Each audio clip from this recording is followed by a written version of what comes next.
Marcos, Evangelho de Marcos, capítulo 4, do verso 1 ao verso 20.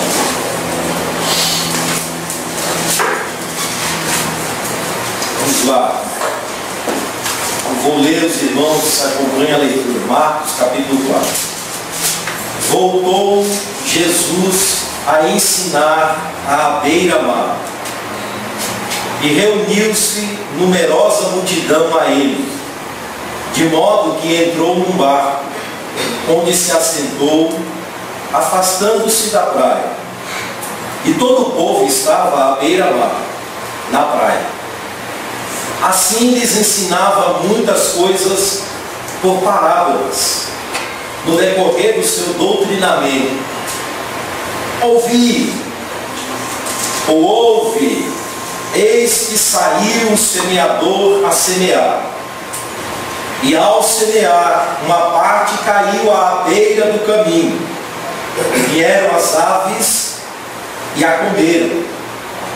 Outra caiu em solo rochoso, algumas versões diz pedregoso, onde a terra era pouca, e logo nasceu, ou imediatamente nasceu, visto não ser profunda a terra. Saindo, porém, o solo a queimou, e porque não tinha raiz, secou-se. Outra caiu entre os espinhos, e os espinhos cresceram e a sufocaram, e não deu fruto.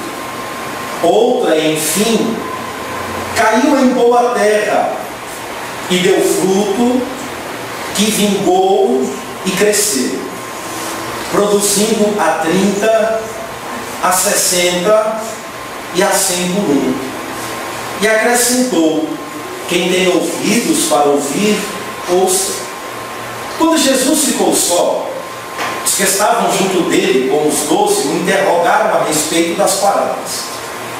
Ele lhes respondeu: a vós outros vos é dado conhecer o mistério do reino de Deus, mas aos de fora tudo se ensina por meio de parábolas, para que vendo vejam e não percebam, e ouvindo ouçam e não entendam, para que não venham a converter-se e haja perdão para eles.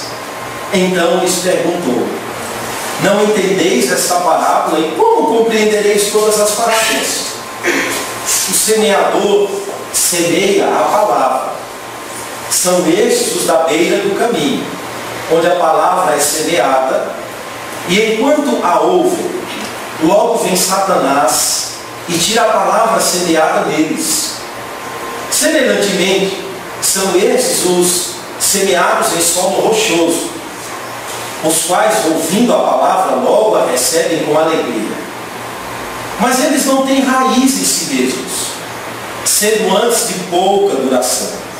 Eles, chegando à angústia ou à perseguição por causa da palavra, logo se escandalizam.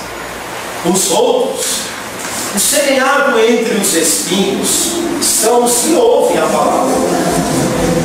Mas os cuidados do mundo, a fascinação da riqueza e as demais ambições, concorrendo, sufocam a palavra, ficando ela infrutífera.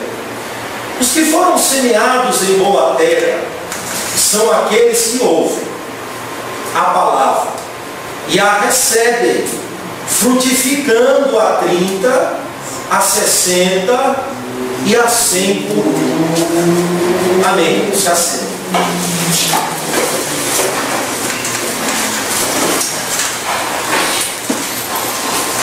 A parábola do semeador.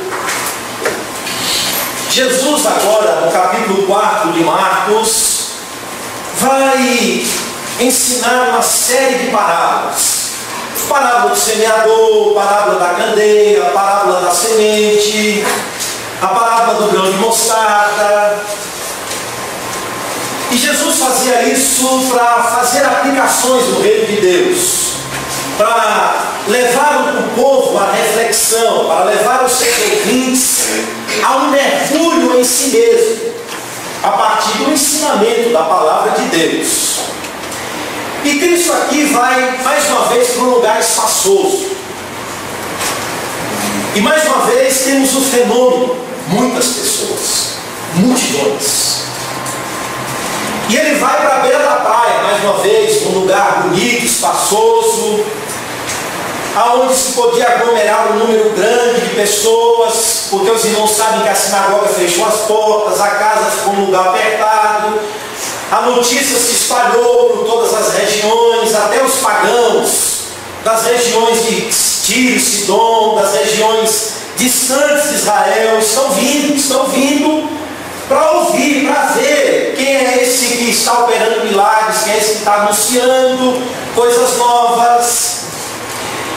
E Jesus aqui faz do barquinho o seu culto. Um barquinho vai virar o culto de Cristo. Seu lugar de ensino aqui, irmãos, enquanto a multidão se ajunta para próximo dele, para acossá-lo, apertá-lo, a sua atitude é entrar no barquinho e afastar um pouco, para ter a oportunidade de ensinar. E o mestre aqui mostra o seu dinamismo, a sua flexibilidade para ensinar a palavra de Deus. Não havia para ele um lugar específico, não havia para ele um lugar sagrado, não havia para ele um lugar mais adequado para ensinar a palavra de Deus. Não, é a beira-mar.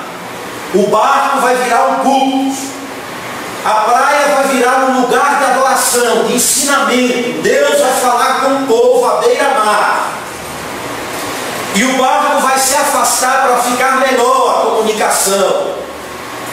E aí Marcos deixa claro, voltou Jesus a ensinar à beira-mar. Já é um segundo ensinamento à beira-mar. E reuniu-se novamente numerosa multidão a ele, de modo que entrou no barco, onde se assentou, afastando-se da praia, e todo o povo estava aí, à beira-mar. À beira-mar. Seu método também não era rígido. Não era rígido. Na sinagoga ele traz o homem para o centro das atenções. O homem da mão mirrada está lá no canto, e os fariseus estão procurando interrogá-lo ou saber se ele vai transgredir o sábado, ou o sábado ao modo deles. Jesus traz o homem para o meio, para o centro. Traz aquela necessidade humana para o centro, para ver se a religião tem comportamento prático, para ver se a religião se manifesta, para ver se aquilo ali não é um agloramento de pessoas, um ajuntamento de pessoas somente para aprender, ou absorver a palavra de Deus. Ele quer ver se aquele povo vai praticar a palavra de Deus. E ele agora vai ensinar através de perguntas. É lícito fazer bem ou não nos sábados? É lícito fazer mal ou fazer bem? Todo mundo fica calado, mergulham-se em si mesmos, não tem respostas. É evidente que a resposta seria: é lícito fazer bem. Jesus utiliza o método de perguntas. Perguntas. Aqui não. Ele utiliza uma outra metodologia para ensinar e fazer aplicações da palavra de Deus. O mestre começou a fazer uso de parábolas. Parábolas. Para ensinar as pessoas a vontade de Deus. E ensinava muitas coisas, verso 2, por parábolas.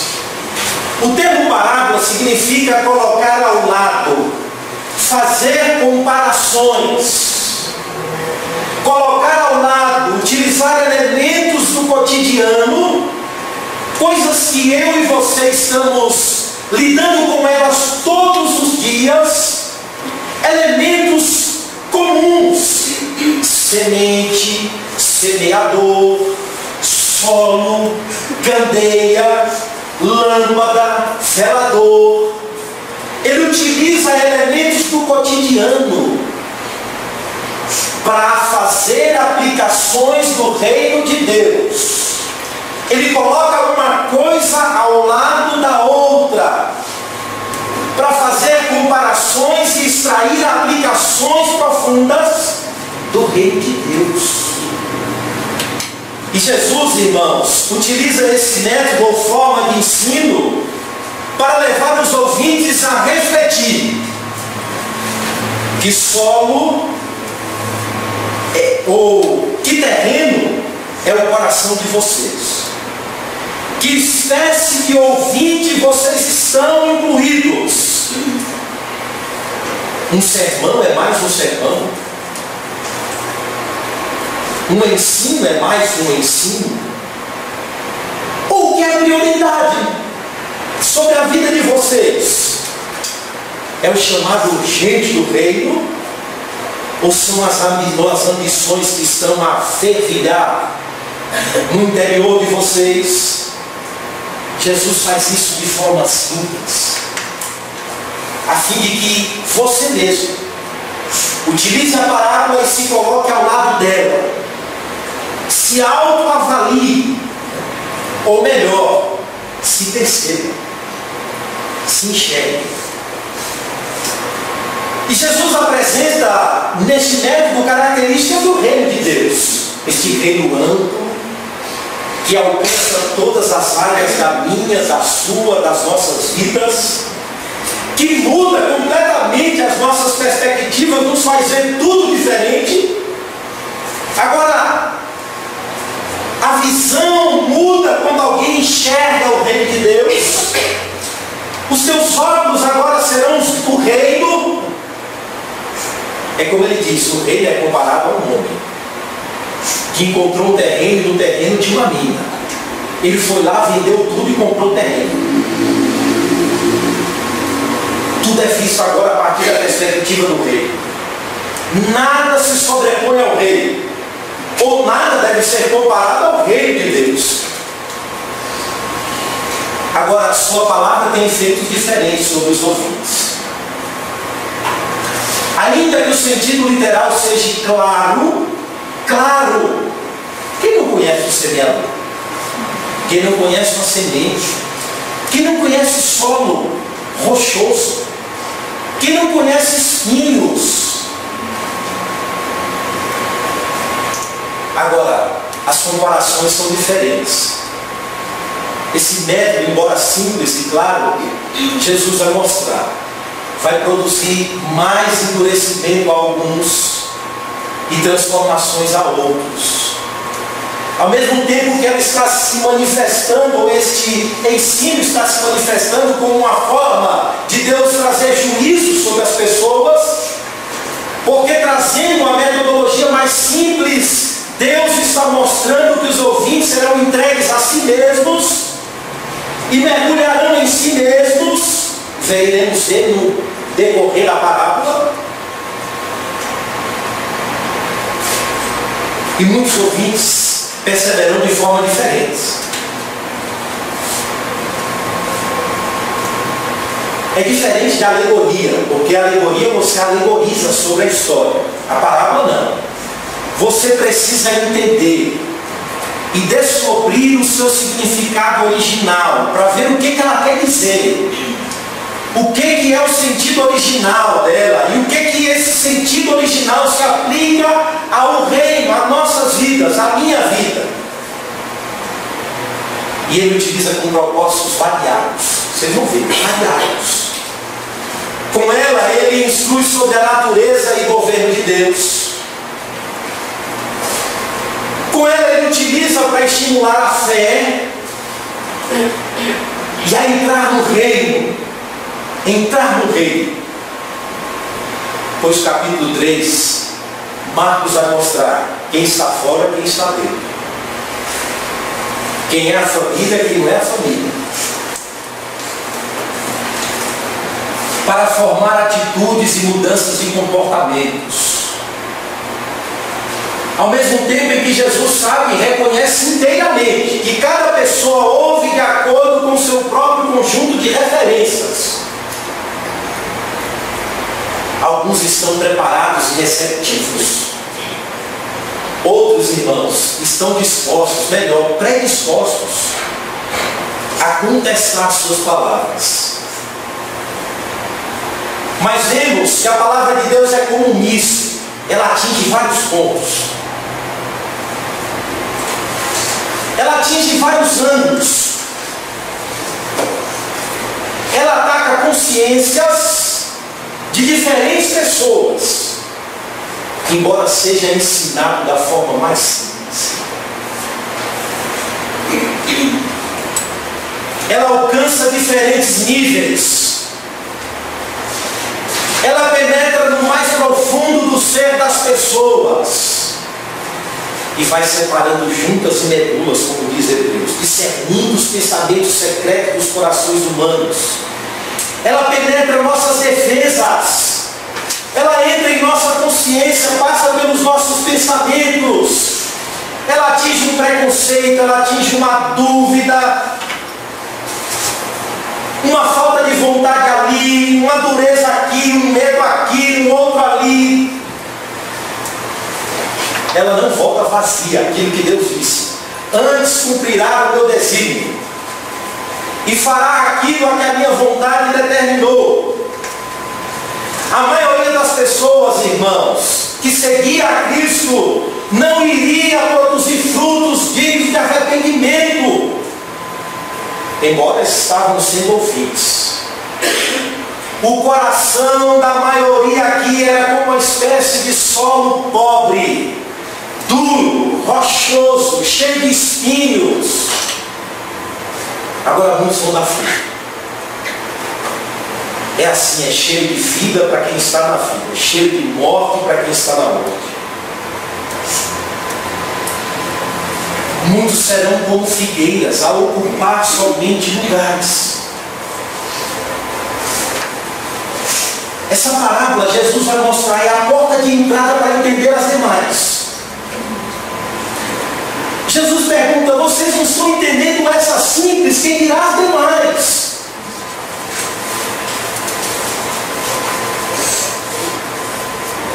E ele começa de forma incisiva: ouve! Sabe o que significa? Ele quer chamar a minha e a sua atenção. Ouve!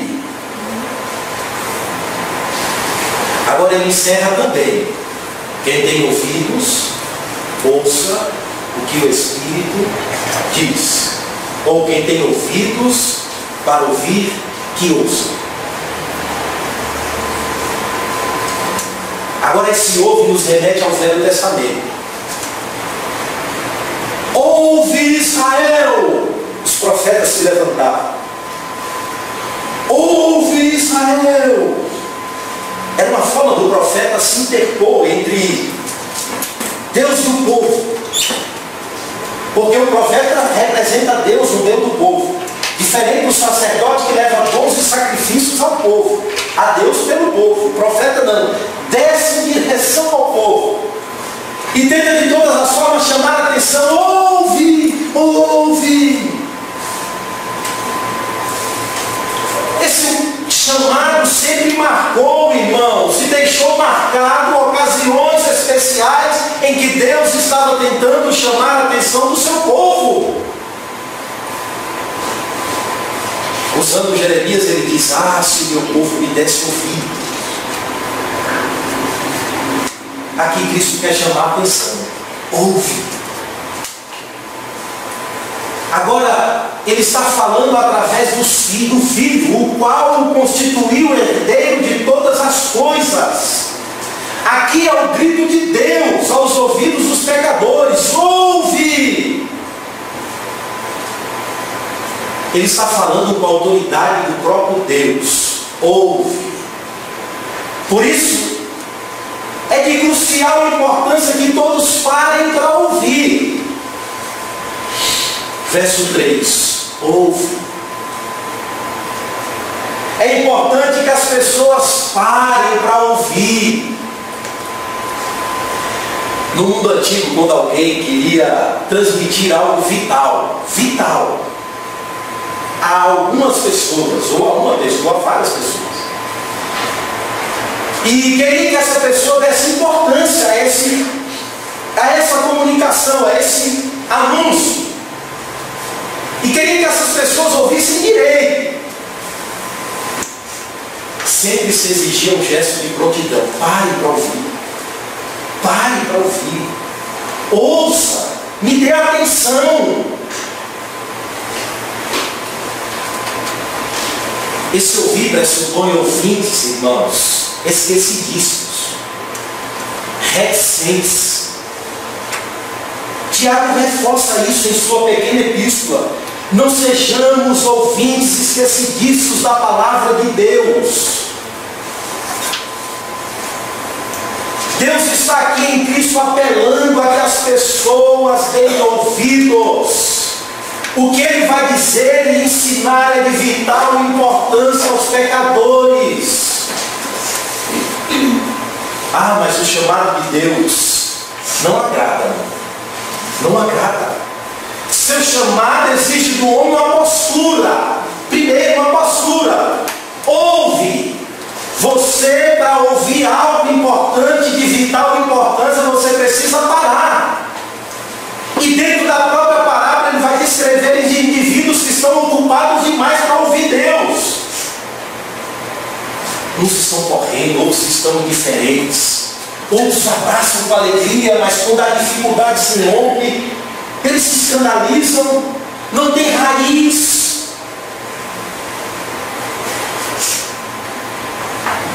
Exige postura. Primeiro, postura. Como diz Paulo, e cantamos amanhã: deveis agora vós todos ao Senhor vos apresentar. Isso é postura. Postura para ouvir algo vital que Deus tem a dizer. O homem precisa aprender de que não é de qualquer forma que se aproxima para ouvir a palavra de Deus. Dizia Baxter, ela vai produzir piedade ou ela vai endurecer ainda mais. A nossa postura está revelando nossa espiritualidade. Segundo, a palavra ouvida exige conversão. Exige arrependimento. Exige comportamento que se coaduna com a verdade ouvida.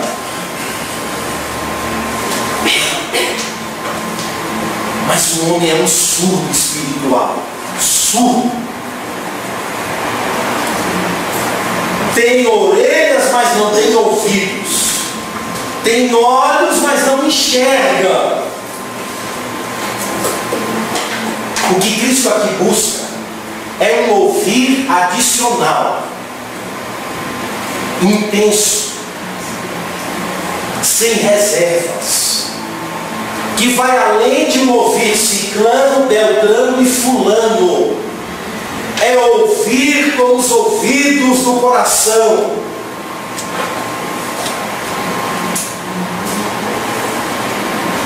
Então ele começa. Verso 3: o semeador saiu a semear. Para entender, a gente precisa compreender à luz das antigas práticas agrícolas da Palestina. Não tinha o maquinário para espalhar a semente, nem tinha maquinário para colher. Não, era na mão e com as mãos. Por isso o Provérbios diz: quem observa o vento jamais semeará. Porque o vento era na mão, irmãos. Por isso Jesus começa: o semeador saiu a semear, a espalhar a sua semente. E ele se deparava com vários tipos de solos.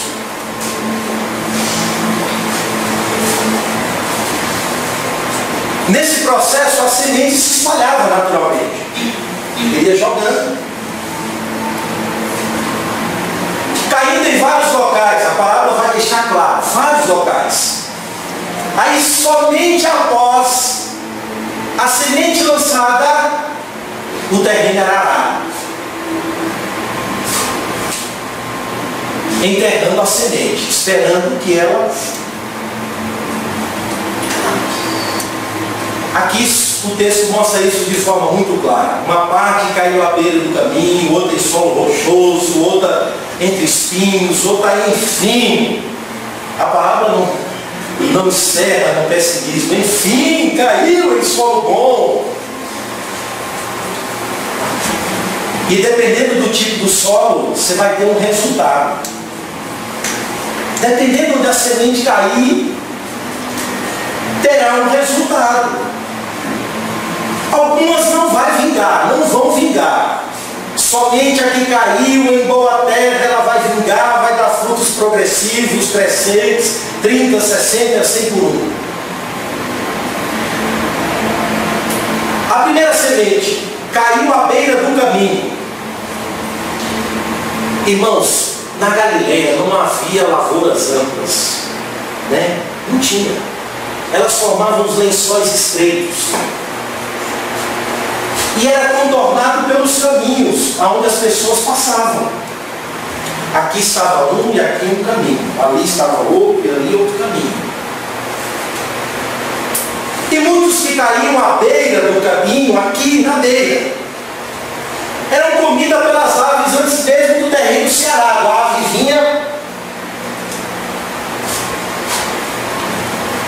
no próprio intervalo entre a semeadura e a viração da terra, as aves vinham e comiam. Não deu nem tempo de esconder. Uma parte, verso 4, caiu à beira do caminho e vieram as aves e a comeram. Verso 5, outra caiu em solo rochoso, duro, cheio de pedra. Aqui temos outra condição da Galileia, outra terrível. O solo rochoso às vezes era coberto por uma camada fina de solo, fina e arável. Então uma parte caía nesse local e ele era umedecido pelo orvalho da madrugada, da manhã, trazendo condição favorável a essa semente produzir, a esse grão florescer. E a característica desse solo é que essa semente crescia rápido. O texto diz: crescia rápido, logo nasceu. Veja o advérbio, imediatamente nasceu. Mas sabe qual era a condição dela? Não tinha raiz. Era superficial, estava por cima só daquele solo arável. O próprio sol, que naquele local, naquela geografia também é intenso, dando contra aquela semente, ou aquela ramozinho que estava crescendo, que estava germinando, secava porque não tinha raiz. Segunda condição, solo sem raiz, superficial. Terceira, espinhos, irmãos. Também tinha espinhos. Verso de número 7, outra parte caiu entre os espinhos, e os espinhos cresceram e a sufocaram, e não deu fruto. O termo aqui representa ervas daninhas. O texto diz claramente.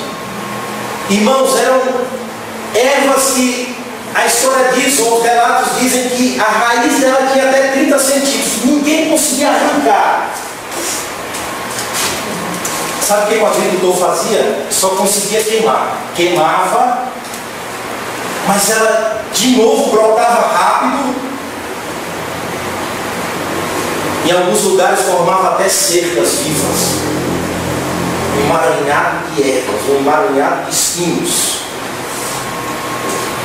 E aí a semente caía lá.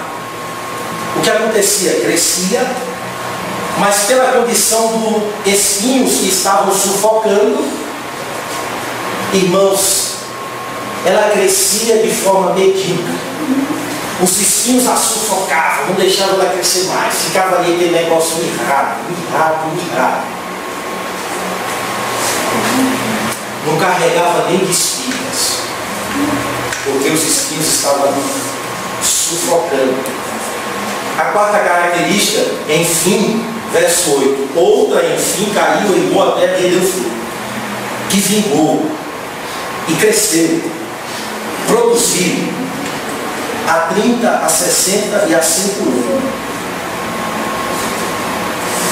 Apesar do insucesso inicial, ela caiu em boa terra.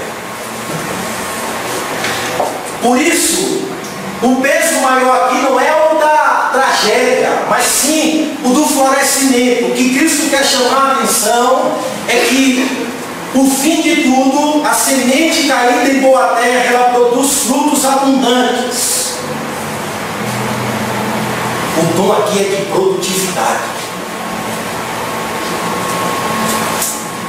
Agora uma pergunta é: o que é que Jesus quer nos ensinar?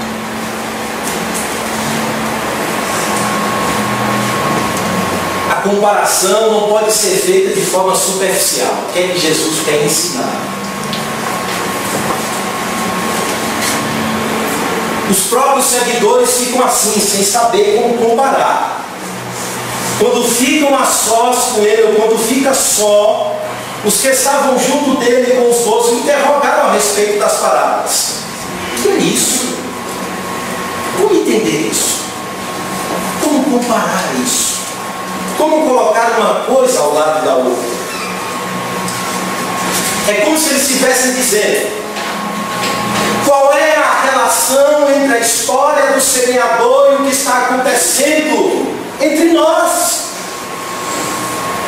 Qual é a comparação entre o reino de Deus e a história da redenção? Entre a semeadura, entre essa semente, entre espinhos, pedra. O que é que isso significa? O que é que significa isso para mim? Eles estão incapazes de fazer correlação ou de comparar as coisas. Por isso eles estão indagando: nos ensina, me ensina.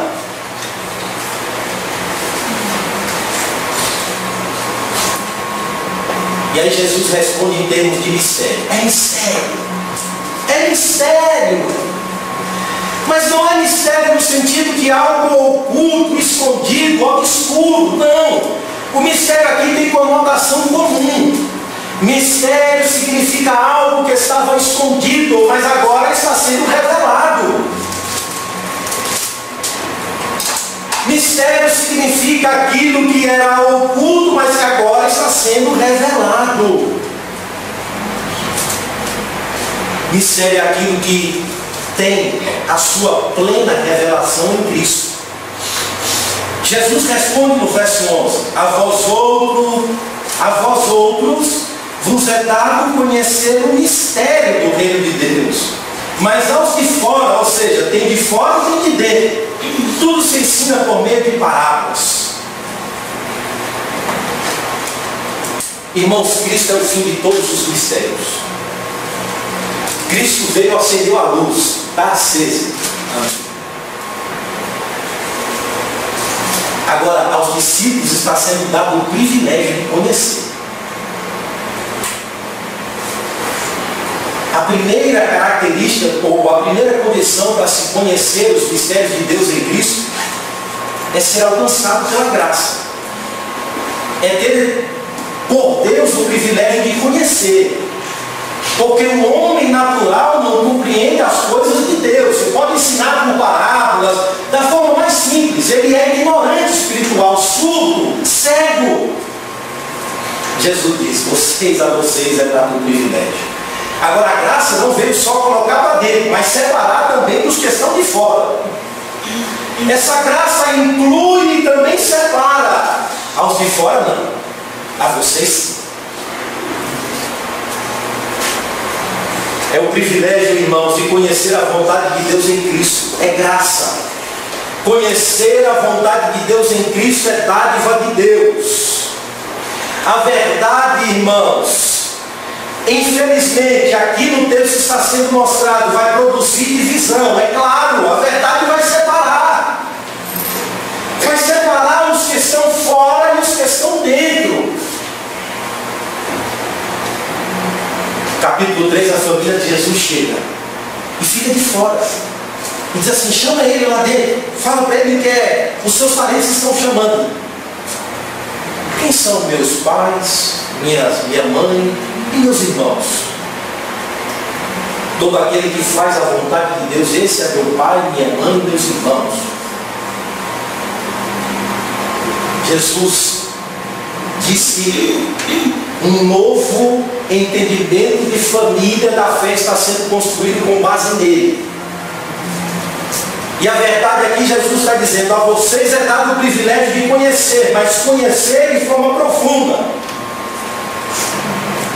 Agora, aos de fora, tudo se ensina por meio de parábolas. E Jesus, no verso 12, conclui sua resposta usando Isaías capítulo 6, verso 9 e 10.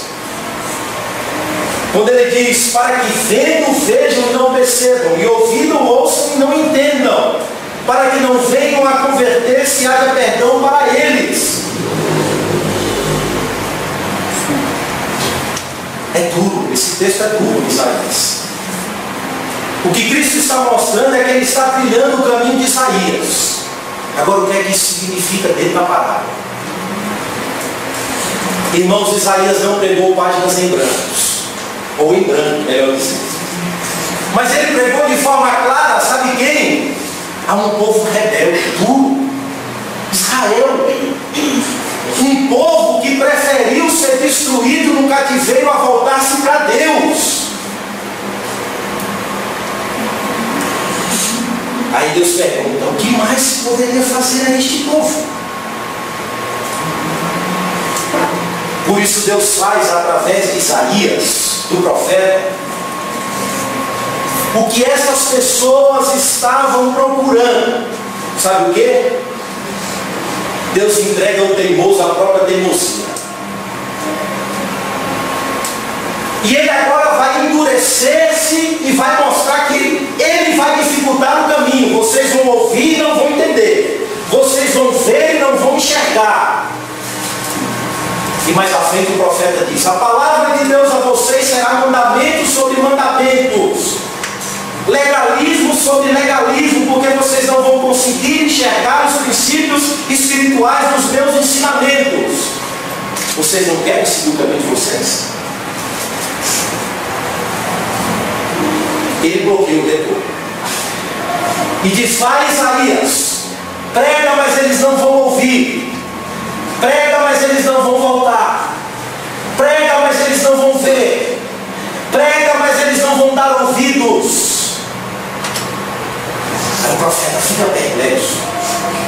Um pregador sem auditório, sem convertidos. E ele pergunta: até quando, Senhor?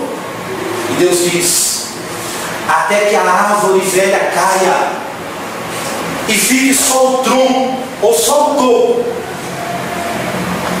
Até que o topo fique descoberto, dando lugar a um broto novo. Eis que da raiz de Jessé brotará um. Amém. Esta é a santa semente. Amém.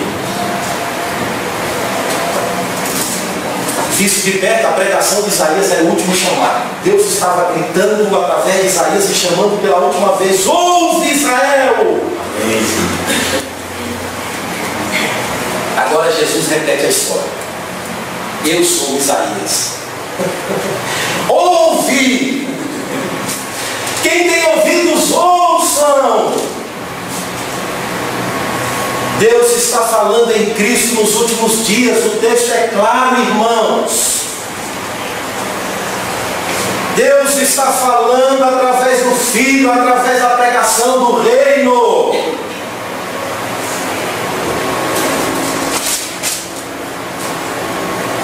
O brado do profeta Isaías continua: quem creu em nossa pregação, Senhor? Jesus diz: essa geração é como os meninos da praça. Vem um e toca flauta, ninguém dança. Vem um chora ou canta lamentações, ninguém chora. Indiferentes. Quem creu em nossa pregação, continua o brado de Cristo. Essa palavra é a porta de entrada para tudo. Quem creu em nossa pregação, ouve. É interessante que Deus ressignifica ou traz de novo os acontecimentos do passado e do presente. Quando eles estivessem vendo Cristo bradando: ouve, eles deveriam se lembrar dos profetas gritando no ouvido dos pais: ouve, Israel. O que Jesus quer ensinar é que os 4 solos representam 4 atitudes em relação à palavra de Deus. 4 atitudes em relação à palavra de Deus. E ele diz: vocês não estão entendendo ainda. Não é possível. Essa parábola é a porta de entrada para todas elas. Não é possível. Vocês não estão compreendendo ainda. Olha, o semeador semeia a palavra. A semente lá é a palavra de Deus. É o Evangelho. É o reino. São as instruções e advertências divinas constantes. A semente é a palavra de Deus. Sim. E os solos? Os solos são os que recebem, os que a ouvem. E o primeiro solo, que se compara à primeira pessoa, ou primeiro ouvinte, ou primeiro auditório, o primeiro grupo que se compara ao primeiro solo, são aqueles que estão indiferentes à beira do caminho. Versículo 15: são esses os da beira do caminho, onde a palavra é semeada. E enquanto a ouvem, logo vem Satanás e tira a palavra semeada neles. Irmãos, esse ouvinte aqui caracteriza o indiferente que insensibilizou-se durante a rotina da vida, ou a rotina da vida insensibilizou esse indivíduo.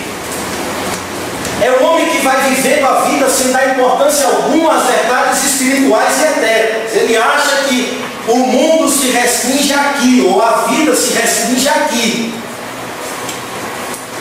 São pessoas que estão satisfeitas consigo mesmas. Tá bom.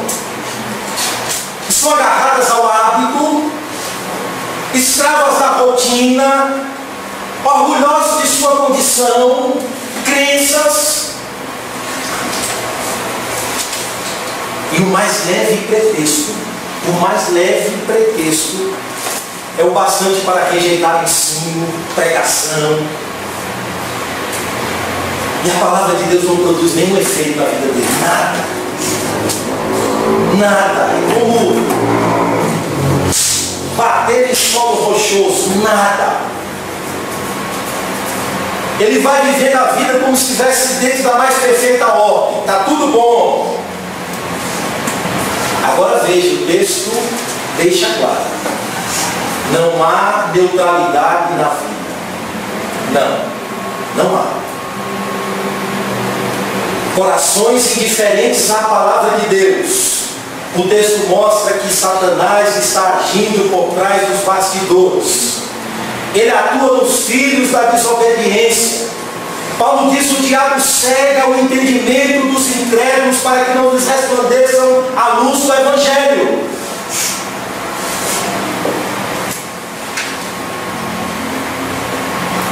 Veja que é muito mais do que campo de semeadura, irmãos. É campo de batalha. Veja, Satanás está atuando nos bastidores para que a palavra de Deus não produza fruto. E os homens estão se achando: é Evangelho, palavra de Deus, sermão, advertências, ouve, parar para ouvir.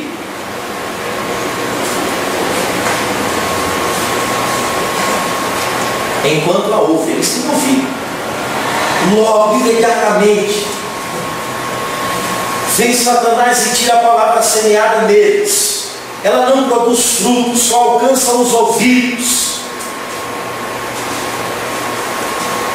É o primeiro grupo que está à beira do caminho. São os indiferentes à beira do caminho. O segundo grupo são corações superficiais, ou pessoas superficiais. Versos 16 e 17. Semelhantemente, são esses os semeados em solo rochoso, os quais, ouvindo a palavra, logo a recebem com alegria, entusiasmo. Mas eles não têm raiz em si mesmos, sendo antes de pouca duração, em lhes chegando a angústia ou a perseguição por causa da palavra, imediatamente se escandalizam. É rápido. Marcos faz questão de utilizar advérbios. Logo, logo, para mostrar que tudo é tão rápido. Assim como ele abraça, ele larga. Assim como ele se empolga, ele se escandaliza. Assim como ele entra, ele sai.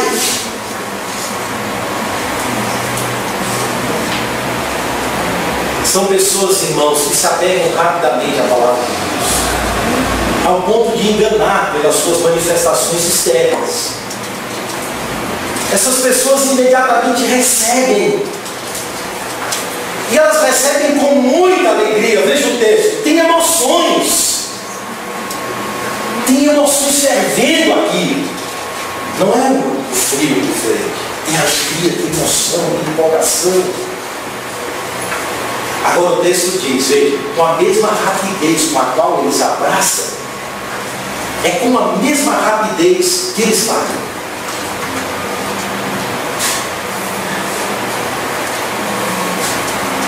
Agora, por que isso?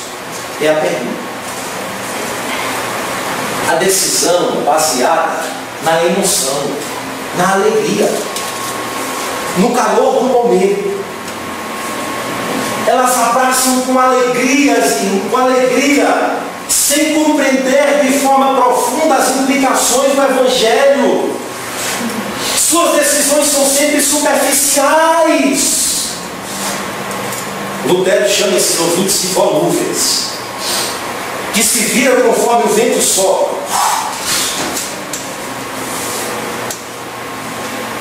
Esse ouvinte representa a superficialidade do solo rochoso.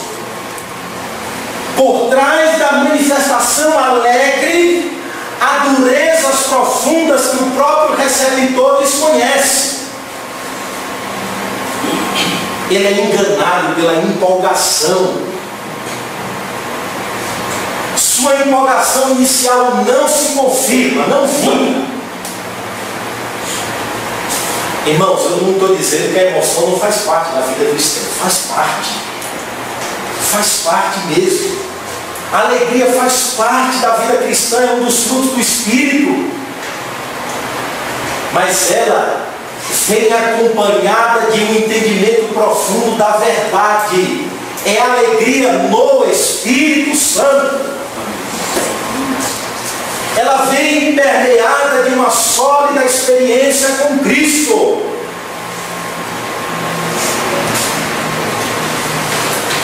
Agora, não é fruto de uma experiência sem raiz. Na verdade, a resposta do segundo ouvinte é externa, meramente externa. Enquanto as condições estão favoráveis, ele está empolgado, ele está indo, ele vai. Entusiasmo. Sua adesão é tão rápida que confunde qualquer um. Agora, irmãos, a árvore precisa passar pelo calor do sol, hein? Deus prova os corações, hein? O próprio calor do sol faz com que essa árvore não vingue. As próprias circunstâncias da vida fará com que esse indivíduo largue o Evangelho. Ele não resiste aos sinais do tempo. Não. É como diz Oséias no capítulo 6, verso 4. O seu amor, ou o amor deles por Deus, é como a névoa que cedo passa. Isso mostra que a adesão, ele aderiu à fé, foi feita assim uma avaliação dos custos do discipulado. Quando chegam as lutas, as provas, as perseguições por causa da palavra, porque todos que querem viver piamente em Cristo padecerão perseguições, ele diz: o negócio não dá, não foi isso que me disseram.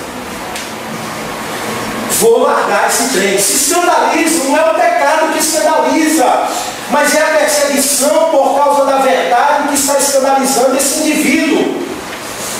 Não há nenhum sinal de perseverança, de fé que se sobrepõe às dificuldades pela graça de Deus. Não.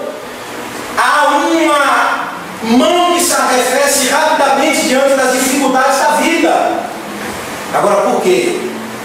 Não tem raiz. Ele não foi desarraigado deste presente século. Ele não tem raiz em Cristo. Como Paulo diz aos Colossenses: assim como vocês receberam a Cristo, nele vocês também devem estar. Permanecer arraigados, aprofundados, edificados. Irmãos, o verdadeiro discipulado implica autonegação. Nega a si mesmo. O verdadeiro discipulado nos chama ao sacrifício. Tome sua cruz. Agora, não é o sacrifício redentor, é o sacrifício pela verdade. É o amor à verdade. São as consequências de quem sofre por viver num mundo caído, vivendo a palavra de Deus. Serviço. O discipulado nos chama ao serviço. Servir aos outros. Servir a Deus e uns aos outros. Jesus não tinha tempo nem para almoçar. Sua família disse: está louco. Vai prender que está louco. Serviço. Sofrimento também. Paulo disse aos irmãos de Filipe: a vós foi dado o privilégio de não somente crer em Cristo, mas de padecer por Ele.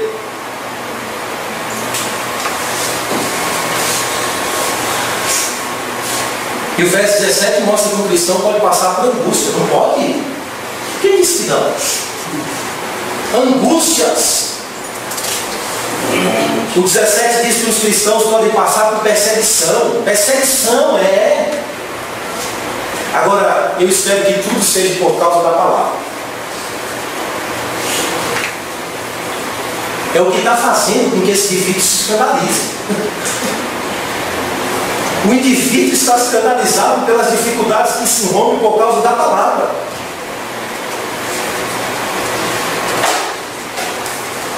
Superficialidade. Também não vê fruto aqui, não tem fruto. Tem manifestações externas de alegria. Tem entusiasmo, mas não tem fruto. O terceiro grupo são os muito ocupados. Eles estão muito ocupados. Demais. Os outros, o semeado entre os espinhos, são os que ouvem a palavra. Mas os cuidados do mundo, a fascinação da riqueza, tem mais ambições, concorrendo, olha, elas concorrem, sufocam a palavra, ficando ali frutífera. A semente aqui disputou espaço com as ervas daninhas, com os espinhos.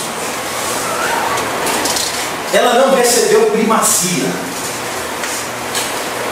O livro de Juízes nos conta a parábola de Jotão. Quando Israel estava em período de transição, entrou na terra, saiu do deserto, entra na terra, até que se forme o governo, o reino, a monarquia, há um período de transição. E a máxima de Juízes é: cada um fazia o que achava melhor, o que dava na cabeça. E aí, em certa ocasião da história, Juízes conta a parábola de Jotão. Vai lá a oliveira e tenta reinar sobre o povo, o povo diz: não. Vai lá a figueira e tenta reinar sobre o povo diz: não. Aí vai lá o espinheiro e diz assim: olha, eu quero reinar sobre vocês. Vocês vão ficar embaixo da minha sombra. Espinheiro com sombra. E o povo diz: rei do espinheiro sobre nós. Aqui, irmãos, as ambições do mundo, as riquezas que nos fascinam, o mundo está sendo comparado aos espinhos. Qual é a diferença?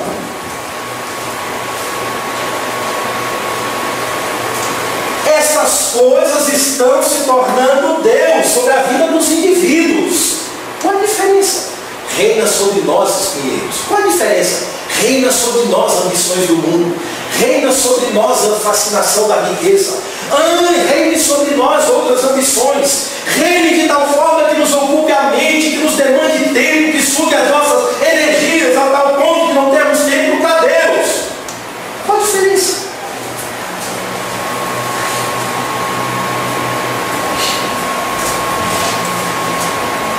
O solo, ou terceiro solo, representa os terceiros ouvintes, que primeiro possui uma multiplicidade de interesses.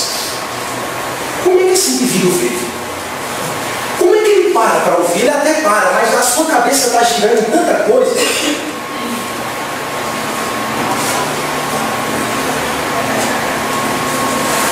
Há tanta coisa urgente na mente dele. Quando ele ouve o salmo, aquietai-vos e saber que eu sou Deus, ele acha que o aquietar é ficar sentado assim, mas a mente está girando.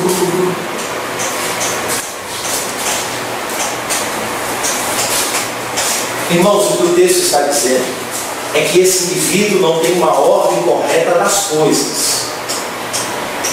Cristo não está pregando que nós deixemos tudo, iremos viver, ou vivamos, ou iremos para um lugar, viver como uma comunidade isolada que não corra atrás de nada. Não é isso que Cristo está dizendo. O que Cristo está dizendo é que as ordens foram invertidas na vida desse indivíduo. A ordem do cristão é clara: buscar em primeiro lugar o reino de Deus. As demais coisas serão acrescentadas. O reino se tornou acréscimo para esse indivíduo. Irmãos, o texto é tão engraçado. Os cuidados do mundo. O lobo da riqueza, o termo aqui é lobo, o engano das riquezas. E as demais ambições, elas concorrem, é uma espécie de competição. Agora aprenda uma coisa: quando o rei está sendo comparado, concorrendo com outras coisas que estão sendo listadas no texto, é como se o rei fizesse assim, ele sai de cena e diz: pode ir. Eu sou muito importante para estar sendo concorrendo com essas coisas. Amém. Não produz fruto a palavra de Deus. Não produz. Não produz, irmão, sejamos sinceros, não produz. Os espinhos deixavam a semente crescer de forma medíocre. Essas coisas nos tornam cristãos medíocres. É concupiscência dos olhos, é soberba da vida, é concupiscência da carne. Essas coisas estão concorrendo com o reino de Deus. É como se Deus dissesse assim: vai. Eu não vou disputar prioridade com você. É como se Deus dissesse: eu não vou disputar prioridade de tempo com isso que você está correndo atrás. Vai. Se eu não for a causa primeira, vai. O reino é assim. Deus não tem medo de abrir as portas. Vai.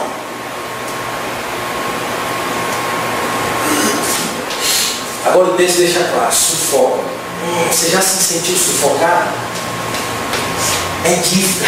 Ai, tem que pagar isso, eu tenho que ganhar aquilo. Ai,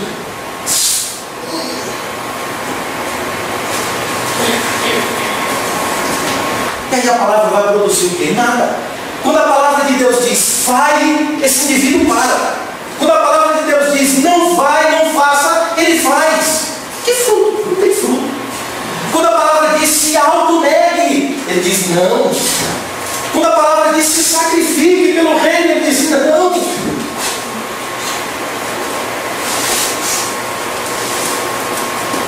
Quando a Escritura manda sair, ele entra. Quando a Escritura manda entrar, ele sai.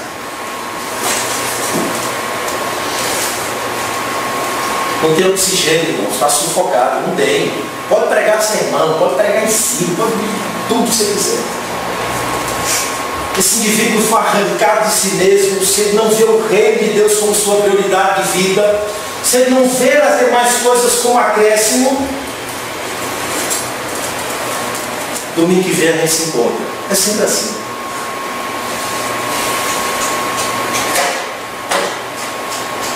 Agora o verso 20, irmão, são pessoas frutíferas. Os que foram semeados em boa terra são aqueles que ouvem. Primeira característica.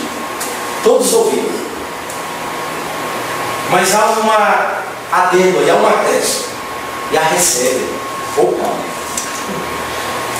Há também uma acréscimo, frutificando. Eles estão frutificando.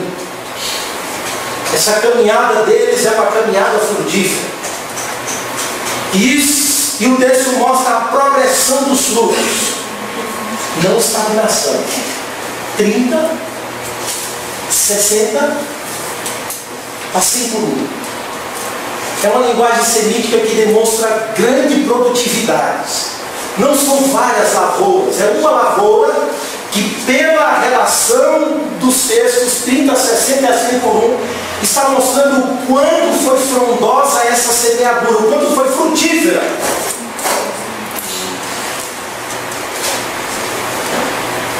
Eu sei, irmãos, que se a graça de Deus não agir como causa primeira nos nossos corações, nós não responderemos favoravelmente à palavra de Deus. Isso é claro na palavra de Deus.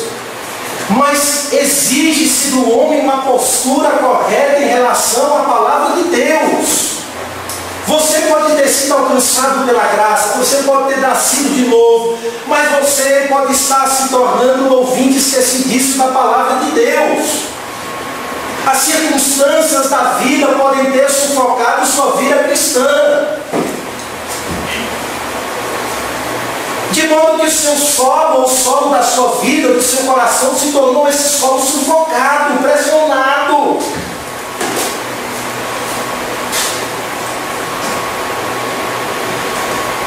O que se ensina basicamente é: a Bíblia precisa ser ouvida, a Bíblia precisa ser recebida e a Bíblia precisa ser praticada.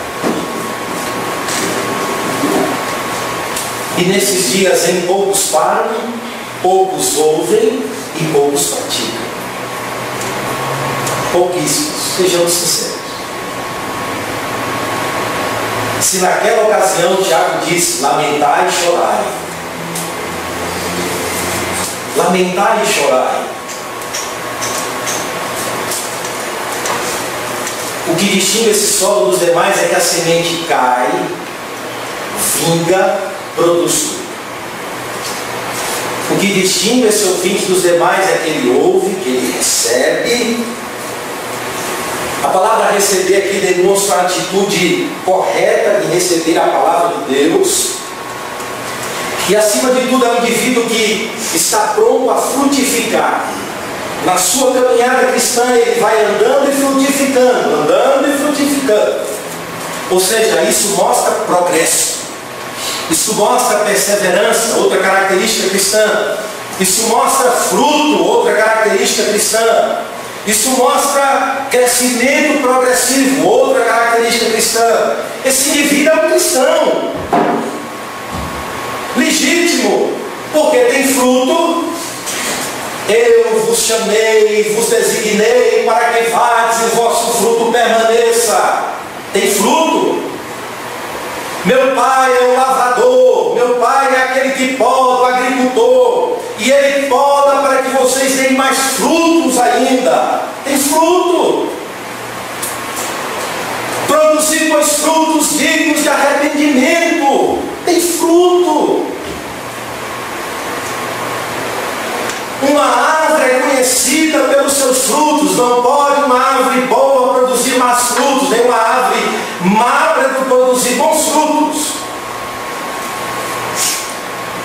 A Bíblia está de capa a capa mostrando que na vida cristã precisa haver frutos. Segundo, a Bíblia mostra de capa a capa de que esse fruto precisa crescer em forma progressiva.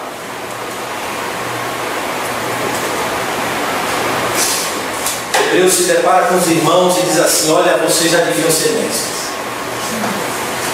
Pelo tempo decorrido, vocês já deviam estar prontos a ensinar as pessoas, engajados, compromissados, crescidos, amadurecidos.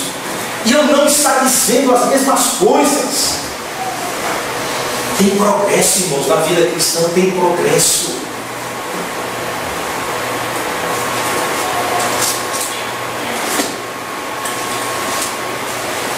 E outra característica, tem perseverança. Tudo na vida cristã demanda perseverança. Olha, as dificuldades vão bater as portas, ou vai bater as portas, vai. As dificuldades vão surgir, vão. Os desânimos vão rondar os nossos corações, vai, irmãos. O mundo vai tentar nos acossar, vai. As lutas da vida vai tentar nos sufocar, vão. Mas Deus persevera por nós. Amém. Tem perseverança na vida cristã. Nós perseveraremos juntamente com Deus, com Cristo. Amém. No mundo tereis aflições, mas tem bom ânimo, eu venci o mundo. Vamos lá, gente. Paulo diz, olha, nem morte, nem tribulação, acabou. Vamos lá, gente. Mas o que é precioso para você? Minha vida, que é isso, gente? Vamos lá, nossa vida está escondida com Deus em Cristo. Quando você olha, irmãos, para o sol, e quando você tira a vista do sol, você tenta voltar para a terra, fica tudo nublado, sem visão clara das coisas. Assim é o cristão quando vê o reino, tudo fica como sombra, pálida. A sua visão do reino ofusca a visão do mundo, das coisas do mundo. Então Cristo disse, olha, meu Pai quer que vocês deem frutos. E Ele tem um propósito, e Ele é tão ativo nesse processo, Cristo mostra em João 15, tão ativo, que Ele poda. Ele trabalha na vida do cristão. Poda daqui, poda daqui para dar fruto. É como um vaso da bambolê. Tá bom não. Tá bom ainda não. E aí melhora de um lado, né? O outro ainda fica precisando de poda, de tratamento, de correção divina, de aplicação da Escritura. E Cristo diz, meu Pai é ativo nisso. Ele está a sondar os ramos que foram enxertados em Cristo. Não está dando fruto, não está dando, vou podar. Está dando, vou limpar para que dê mais ainda.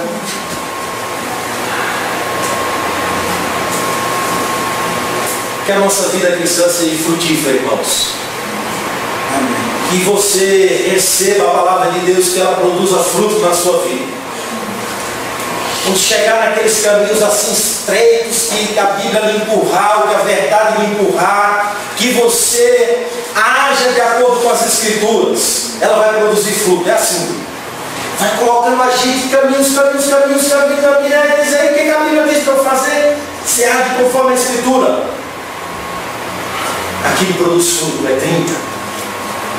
No outro dia você ouve um sermão e na segunda-feira Deus lhe empurra para aquela circunstância para você viver um sermão. Para você viver o que aprendeu no domingo. E Deus fica esperando, ele vai dar fruto. Eu vou podar, ele vai dar fruto. Você deve agir conforme a Escritura. Pum, deu fruto. É assim a vida cristã. Você ouve, recebe, aí Deus diz, agora vamos viver. Vamos frutificar. Que Deus nos ajude, irmãos. Vamos orar. Senhor, nosso Deus e nosso Pai, queremos, Senhor Deus, te agradecer pela Tua palavra, Senhor, pela Tua palavra que é tão clara, Senhor. Amém.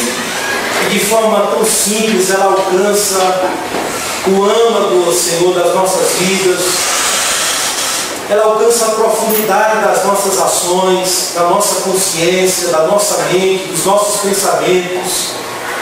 Senhor, a Tua palavra, Senhor, que separa juntas e medulas e que discerne os pensamentos dos homens. Amém. As intenções dos corações humanos.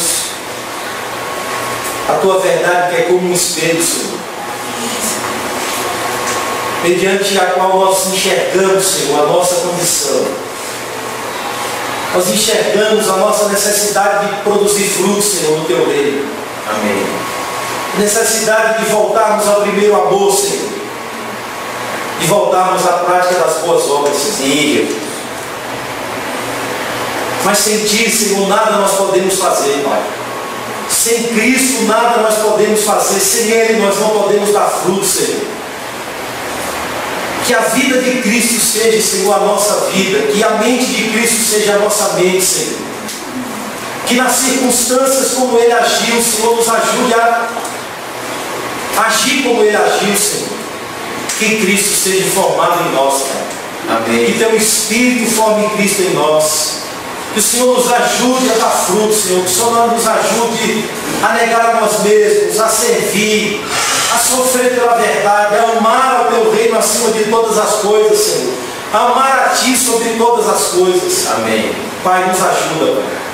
É o que nós te pedimos em nome de Jesus. Amém.